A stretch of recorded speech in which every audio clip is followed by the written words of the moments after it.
Beyond today's news, he addressed the nation on March 11th, and as Toluse co-wrote this week at the Post, he has increasingly turned inward. He has imposed travel restrictions on 1/4 of the world's population while criticizing other nations' response efforts, refused to meet with the House Speaker, attacked his handpicked Federal Reserve chairman, and defied the warnings of his own public health experts. Trump's approach reflects his us against them mindset, tendency to assign blame, and his combative view of geopolitics. Kim, when you look at the president's news conference today and his address to the nation earlier this week, you see him at one moment surrounded by corporate leaders trying to show calm and steadiness. Then he's also lashing out at reporters and critics. Where is he at this moment? It's hard to tell from one moment to the next. We also saw him this week call for unity and to put partisanship aside, and he immediately went to his Twitter account and started attacking Democrats and blaming the entire thing on the Obama administration. Just, you talked about that 8.3 stimulus that started, the relief package, emergency package. Donald Trump said he wanted 2.5 billion, and it was Nancy Pelosi that sort of in Congress that said, no, you need more, we're just going to give that to you. And so all the while we have seen the president not only be all over the place, but his instinct was to try to downplay it because he saw it as a political threat, to say that people would get better, to say even today he's saying we have everything under control. We have this website that people can go to and find out where they can get tested. The website isn't even done yet. So it's his instinct to try to downplay things and talk himself out of things. He's learning that coronavirus is the one thing that he cannot talk himself out of. And that speech he gave, helped by Jared Kushner and Stephen Miller, based on your reporting and others. Yeah, the speech was a disaster in the end because we saw what happened in the markets the next day. We saw the White House and the administration having to clean up a lot of the president's mistakes. The president's travel ban on Europe was panned by public experts, and even the way he delivered it was not in line with what the actual policy was. So I think what you saw today was the president trying to sort of have a do-over, trying to have another chance to talk to the markets, talk to the public, and say that he is in control, because usually behind the Resolute desk in the Oval Office in a primetime address, you normally expect the president to show that they have control over a crisis, and that's not what we saw with President Trump's sort of fumbled a statement on Wednesday. And was part of the strategy to get CEOs to stand behind him and offer a few words? Yes, we've seen that throughout the Trump presidency, and he's always sort of called on that. He likes having powerful people around him to praise what he's done. He tried to get them all up to the podium to talk about how great of a response he has provided, and I think that's trying to get that cosign from CEOs and powerful people is a key part of his presidency. And there's going to have to be a lot of accountability down the road about whether those centers are set up in parking lots, whether the corporations are following through, as Kim said, on the website. And amid all this, you see this political warrior in President Trump. He's fighting battle after battle, grievance after grievance. And on Friday, he had this exchange with our PBS colleague, Yamiche Alcindor. You said that you don't take responsibility, but you did disband the White House pandemic office. I just think it's a nasty question. And when you say me, I didn't do it. Anthony Fauci is on the record saying, hey, yeah, it would have really been helpful had we had this office. And to Kimberly's point, the one thing that Trump has been consistent about is misrepresenting the gravity of this threat. I went back actually in my reporting this week and looked at the evolution of his statements. On the same day in South Korea, we had our first diagnosis here. So it's a perfect parallel.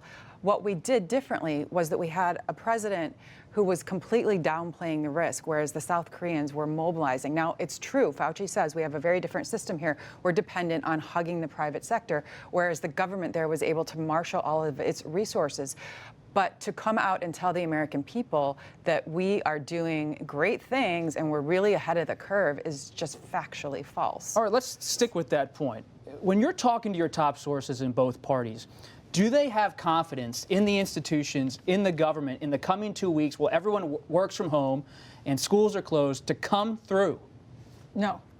I think there's a lot of uncertainty. I think that's one reason the markets are going crazy, and it's one reason there's so much attention on what the president is doing. The president, the most powerful official in our nation. This is an existential threat for President Trump. In a way, impeachment was not. Impeachment 37 days ago, it seems like a lifetime ago. But the challenge that he faces in handling the coronavirus is one that could determine, it's already changed the political landscape for 2020. It could determine his legacy of his first term and whether he has a second term. Have you ever seen anything like this kind of test during your years of coverage of the presidency? Yes, I think 9/11 was that kind of test. I think the 2008 financial meltdown was a really serious test of our system. So I don't think this is unprecedented, but it is a really serious challenge for the president. But it is. You talk about that lack of certainty. It's not just within, it's within the administration itself. I'm hearing people in agencies in the administration, including the Department of Labor, who don't know what their own sick leave policy is and whether they can work from home. It's people on the front lines. Healthcare providers are trying to comply with the directions that they're being given, and they can't because they don't have the resources. State officials are begging the federal government, open up the reserves so that we can get protective equipment for our healthcare providers, give us some more direction. And it's not coming, or it's coming way too slow. And at this rate, we don't know. And of course, most of all is the testing. There's a lack of access to testing. As of this morning, there were about 200 tests that had taken place in the state of Massachusetts, over 100 positive, which means that's over 50% of those that are tested. And they said they would have a capability of 5,000 tests. There's 7 million people in Massachusetts. It will be impossible to know just how far this virus has spread without the data. The Ohio Director of Health said that she thought there could be up to 100,000 people in her state alone who have contracted it already. The House and Senate in-house doctor said at the end of this, all told, we could have millions and millions of people who contract this virus, that what we are doing now is just mitigation, that what we're trying to do is, I'm sure you've seen this flatten the curve phrase, that what we're simply trying to do is prevent a spike in the number of cases and to keep it consistent so that we're able to treat people in the hospitals. But the president did not speak to some of the most important concerns that Americans have today, which is timing.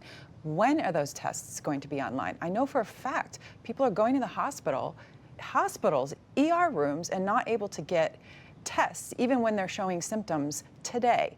Secondly, the equipment. He said that they were going to be buying up new equipment and ventilators. Is it going to be enough? Because Fauci ominously was quiet about whether we're on the same track for Italy right now, and Italy is a horrible disaster. We have fewer hospital beds per capita than the Italians do. So these are the things, looking forward, just saying, don't worry, America, it's going away, which he said on Wednesday. And standing up there and trying to reassure people that we've closed the borders and that is going to be the solution is not going to work when they see their neighbors and their friends getting sick, if that's where we're headed. What's going on inside the White House as they hear these concerns from citizens, they hear reports in the press? Well, the same level of chaos that we've seen in this White House for the last 3 years is persisting even in the middle of this crisis. Is that because crisis. there's a new chief of staff? What explains that? Well, that's the tone that the president has set. You've seen a high turnover. You've seen a lot of infighting. You've seen the president put people against one another. He's hired people who are ideologically very different from one another, who have seen that they benefit from being able to sort of fight it out in front of the president and prove their loyalty to him. So now we're seeing that same dynamic play out at a time of a global pandemic, people trying to appease the president and not necessarily focusing on the public health focus that they should be focusing on. And it's very clear that that same level of chaos is ill-suited to this global pandemic. And President Trump's sort of play it by ear, fly by the seat of your pants approach does not work well within a political crisis that stems from a global pandemic. And as Kimberly said, the president's ability to sort of just talk this down and talk this away is not something that he can do at this point of this crisis. And Susan, you're talking to Americans. USA Today has conducted a poll about the economic concerns that are out there. And beyond what Toluse was talking about, presidential leadership, a test of the White House and Congress, you're seeing fear in this country about the economy. Yes, in fact, when we did this poll this week about how Americans' lives have been affected by the coronavirus, people expressed more concern about the economic and financial effect than they did about the health effect. And that goes to why this matters so much to President Trump. How many voters have you talked to who have said, I don't really like President Trump's tweets, but I like what I see happening in my 401k. And when they look at their 401k this week, it may not look quite as bright as it did before. That's a big part of what Americans are concerned about. I do think the concerns about the health issues are about to go up as people start to see the effect in their communities. And is this package going to work if people are walking around who are asymptomatic and spreading the disease? And if we're only talking about a 2-week leave package when half of America doesn't have more than $400 in savings, are they really going to say, oh, I'll take one of those sick days now even though I'm not 100% sure if I'm sick? So we'll see if it has to be prescriptive. It has to get at the underlying problem, which is getting people to stay home instead of treating the symptoms after the fact. And it's, again, we end where we begin, with Speaker Pelosi driving it along with President Trump. Leader McConnell really waiting on the side as those two leaders cobble together their own position. And we've seen him do that a number of times before when it comes to that. And he, too, is waiting, to Toluse's point, to hear from the president. And make sure that he is lockstep on board before he backs this. So I think keeping the Senate in session, not letting them go to recess, is a signal that there is an urgency here, that they do need to move quickly. But at the end of the day, the buck stops at Pennsylvania Avenue, and it will have to be the president to back it before Republicans will fall in line.